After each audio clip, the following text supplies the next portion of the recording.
Ulama akhirat beda dengan ulama dunia. Ulama adalah ulama-ulama dunia. Itu kewajiban kita ketika kita itu mengiyakan seorang ketika minta berdoa. Potret seorang ulama akhirat.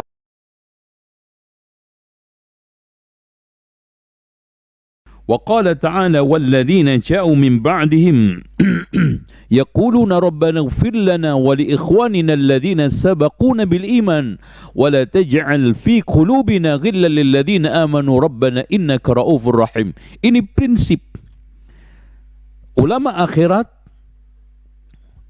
beda dengan ulama dunia. Ulama akhirat setiap saatnya selalu mendoakan teman-teman sejawatnya, guru-guru yang telah mendahuluinya, yang mengajarkan dia kepada kebaikan. Dia mencoba untuk tafakud, mencari keadaan temannya di malam hari lewat doa-doanya. Bukan mengajak mereka untuk merapat pada badannya, dirinya, majelisnya, tidak. Itu adalah ulama-ulama dunia. Ulama akhirat hanya ingin bertemu di alam maya lewat doa. Makanya Abu Darda setiap malam mendoakan teman-temannya, dan itu tanpa harus disampaikan. Ya, kita ini kadang-kadang sering bertukar kata-kata di dalam sosmed, mohon doa restu, ya ini doa, tapi doanya sendiri nggak pernah dilakukan. Doain ya Pak ya, mudah-mudahan anak saya soleh. Habis itu iya dok. Kita tidak berusaha untuk mengatakan ya Allah, Allahumma ja'alni waj'al auladahu minal muttaqin as-salihin an-najihin. Ya Allah, jadikan aku dan anak-anaknya menjadi orang-orang soleh. Itu kewajiban kita ketika kita itu mengiyakan seorang ketika minta berdoa. Jangan cuman menjadi hiasan sosmed, jangan cuman hiasan WA. Pak doakan ya, iya. Ya masih mendingan ketika itu ditulis mudah-mudahan Allah, itu agak positif. Kadang-kadang tukar menukar doa itu hanya semacam janji, tidak ada bukti. Coba bayangkan, pernah enggak kita itu berpikir kepada teman-teman kita yang mungkin Masya Allah dia tidak pernah tampak kemungkinan sedang terpuruk, dia tidak menampakkan dirinya mungkin sedang menghadapi berbagai macam ujian dan kerepotan. Coba sederhana kan, ada seorang ulama punya murid beberapa hari tidak keluar, ternyata istrinya meninggal dunia. Coba ada enggak di antara kita memiliki uzur seperti itu? Makanya Imam Ahmad mengatakan kepada anaknya Imam Asy-Syafi'i, wahai Ananda, sesungguhnya ayahmu di antara orang 6 yang saya doakan setiap malam ketika malam tersisa sepertiga terakhir. Allahu Akbar. Silaturahmi yang begitu mahal, silaturahmi yang begitu bergengsi adalah silaturahmi keakhiratan. Silaturahmi yang mengandung pahala, yaitu mendoakan teman-teman kita. Mungkin kita tidak pernah ketemu Imam Asy-Syafi'i, tapi kita silaturahmi dengan Syafi'i. Imam Syafi'i kita doakan mereka. Kita silaturahmi dengan mereka-mereka yang setelah sekian puluh abad meneguhkan Islam di muka bumi ini.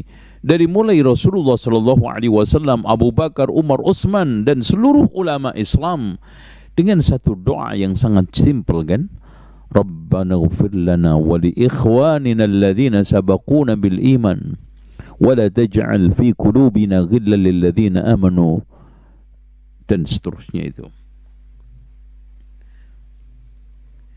Ikhwan sekalian, kita itu kadang-kadang kalau sekarang ada teman kita yang lama tidak tampak, yang ada adalah celaan. Yang lama tidak mengunjungi kita, yang ada adalah sudzon. Ini bukan potret seorang ulama akhirat, ini adalah ulama ambisius dunia.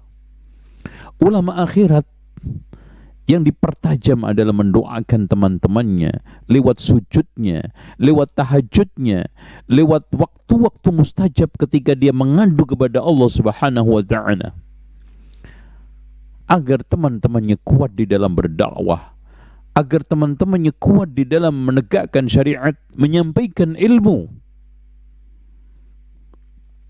Inilah hakikat daripada kehidupan ulama pada zaman salafun salih yang sudah terkikis pada kehidupan kita sekarang.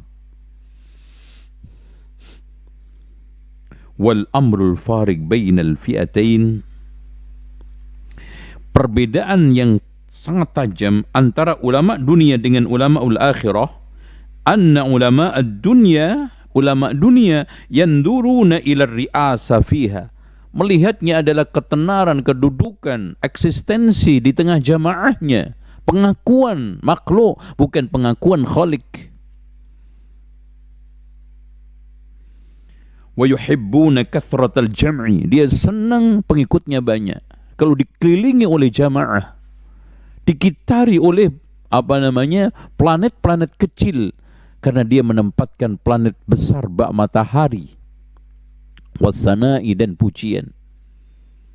Ahli hadis, ahli tafsir, ahli fikih, ahli, dan yang lainnya, disebutkan berbagai macam pujian. Dia pernah mimpi ketemu Rasulullah, disebutkan pujian. Dia hafal sekian hadis, dia hafal Bukhari Muslim, dia hafal Bulughul Maram.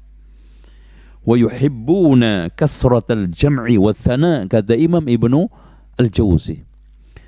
Kesenangannya dia adalah follower, kesenangan dia adalah likes, subscriber, kesenangan dia hanya kasratul jam'i wa thana, kuantitas didahulukan sebelum kualitas, jamaah sebelum Islam, ketenaran sebelum dia itu mentenarkan Islam, mengharumkan Islam. Pujian manusia menjadi sesuatu ukuran dan standar di dalam mengukur kebenaran dakwah. Kalau jamaahnya banyak berarti dakwahnya benar, kalau jamaahnya sedikit dakwahnya berarti enggak benar. Nasallallahu al-afiyah. Wa ulama al-akhirah, tapi ulama akhirah bima'zilin min inthari dzalika, jauh dari itu semuanya. Jauh dari riasah, jauh daripada keinginan untuk mendapatkan follower, subscriber, atau mungkin gugusan jamaah yang melimpah dari kanan kiri depan belakang, dari Sabang sampai Merauke, bahkan di dunia. Wasanai, pujian-pujian, seperti artis yang sedang mendapatkan piala citra. Tidak itu semua, karena dakwah itu bukan bertabur bunga pujian. Akan tetapi sunnatullah, dakwah itu penuh dengan onak duri dan tantangan. Waqad kanu yatakhawafunahu, bahkan mereka takut, sangat takut sekali terhadap popularitas, terhadap gugusan jamaah yang melimpah. Ya, wa yarhamuna man buliya bihi, dia itu sangat kasihan kalau ada melihat orang yang teruji itu mendapatkan follower yang banyak, ketenaran, dia itu miris. Kalau sekarang kan kebanggaan, ya, kebanggaan kalau sekarang ini jamaahnya ratusan ribu, sejuta ummah.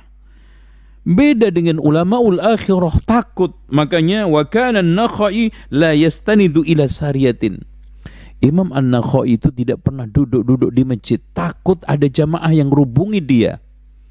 Masya Allah. Wa qala Alqamah aqra'an yuta'aqabi wa yuqalu Alqamah. Jadi saya takut ada yang nguntitin saya, kemudian ada orang bilang Alqamah, Alqamah. Allahu Akbar.